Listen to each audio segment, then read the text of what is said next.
Good morning to you. Three-piece suit or sweatsuit on the road? Which side do you lie? Pick a side. That's a great question, Lauren. I do think that it is important to have some level of comfort. I get that.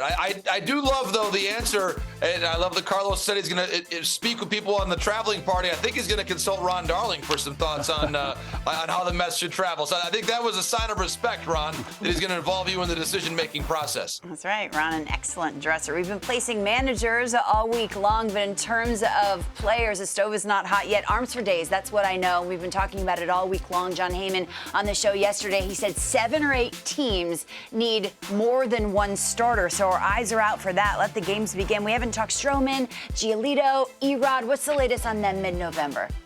Yes, Lauren, I do think that group of 3 will likely wait until Yamamoto signs. There's a belief that Yamamoto has a chance to get up around $200 million in terms of his guarantee. And so if that's the case, first we have to wait for him to be officially posted, which hasn't happened yet, but likely will happen soon. And so then once that occurs, then you would expect Nola to sign. Snell, of course, just won the Cy Young. And then that next tier down, I think you're hitting on exactly the right names. Lucas Giolito, Marcus Stroman, Eduardo Rodriguez. All of them have strong markets. And I would say one team to watch carefully on Giolito, the Boston Red Sox, because if they don't find a way to get Yamamoto, they need to find some reliable innings. I think Giolito has shown, of course, it actually moved around twice, certainly in the last season when you think about White Sox, Angels, and of course he finishes up with Cleveland. I think overall there is still some interest for Lucas to go back even to the White Sox, depending on their needs. They need some pitching if they intend to compete. I would look at the Cardinals, the Orioles. All of these teams I'm mentioning could be fits for Rodriguez and Stroman as well. It's a very, very busy time right now, Lauren, on the starting pitching market. With Eduardo, he's open to any team. Yes, that's changed? Yes, it has. And I think his overall geographic perspective has shifted. Certainly, we heard a lot at the trade deadline. Was he willing to go to the West Coast? Was it contractual why he didn't want to go to the Dodgers and why he said no to that trade? What I was told from sources close to him in the last couple of weeks, Lauren, he is indeed open to other ideas, other parts of the country, North America, that maybe he wasn't looking at in July. Now, what about bats, JP? We did a split screen the other day on JD Martinez and Justin Turner because Maddie's a big Justin Turner fan. What's the interest for JD? Where could he land? Lauren, I think JD Martinez, when you look at the overall market of DHs and bats, I think he is in that group right after Shohei, to be honest with you. And I'd put Teoscar Hernandez in the same category where there's a lot of high-end bats. Certainly, there's only one Shohei, but there's that next group down where, again, with JD, it's a shorter-term deal. I do think the Dodgers are a strong fit, as are the Giants and the Mariners. I would put the Mariners, what we talked with Jerry DiPoto last week. They need guys who command the strike zone well, know the strike zone. JD Martinez certainly does that. Now, one more name on the position player group I want to mention here. Michael A. Taylor. Gold Glove winner a couple of years ago. He had a tremendous year with the Twins this season, a career high in home runs. Lauren, the universe of players who have won Gold Gloves in the last couple of years as a center fielder and have produced more than 20 home runs in 2023. Yeah. Not a very long list. And Michael A. Taylor can do all those things. We've heard Kevin Kiermaier's name is out there, of course.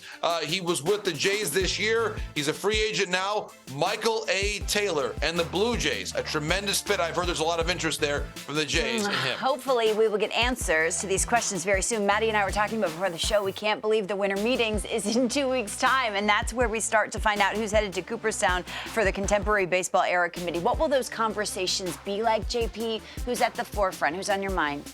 Lauren, I love this topic because this is an important era of the game to cover. This is the non-playing group of the contemporary era. So that includes managers and umpires and executives. And I want to take a listen here to something Dave Dombrowski said about someone who worked with him for many years in Detroit, that being the great Jim Leyland. To me, Jim Leyland is a Hall of Fame baseball person.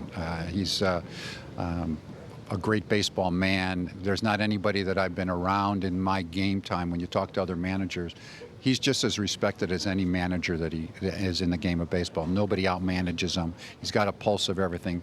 Everybody loves him, but he can also be tough if he needs to. He's developed players. He's won everywhere he's gone. And I think it's just a situation where, to me, it's just a matter. He is a Hall of Famer and deserves to be in. A key part of Jim Leyland's resume, and you see it there, great shades, by the way, on that photo from him with the Pirates. That win total you see there is certainly Hall of Fame worthy. And Lauren, it would be even higher if the Pirates, for example, hadn't gone through a rebuild when he was still there. The Marlins, of course, they win the World Series. They take the team apart. Tony La Russa has said before, as a Hall of Famer himself, he basically said, if Jim Leyland had my teams and my players, he would have had even more wins than me. And that's coming from Tony La Russa. So consider the high praise there. Also notably, and Matty V knows this well, Jim Leyland, the only manager ever to win both the World Series and the World Baseball Classic. And I still have amazing memories of this night, Lauren, back in 2017 when Team USA won it all for the very first time. Well, they were great. They were. This is, I don't know what to say. This is, I got a chance to manage for our country. Coaches got a chance to coach for our country. The players got a chance to play for our country. But you know what? This is for the people that serve our country. And Lauren, Matty V knows this. That was the first and only question that we asked Jim Leyland during that post-game interview. He, at that point in time, I was standing beside him. He burst into tears and walked away.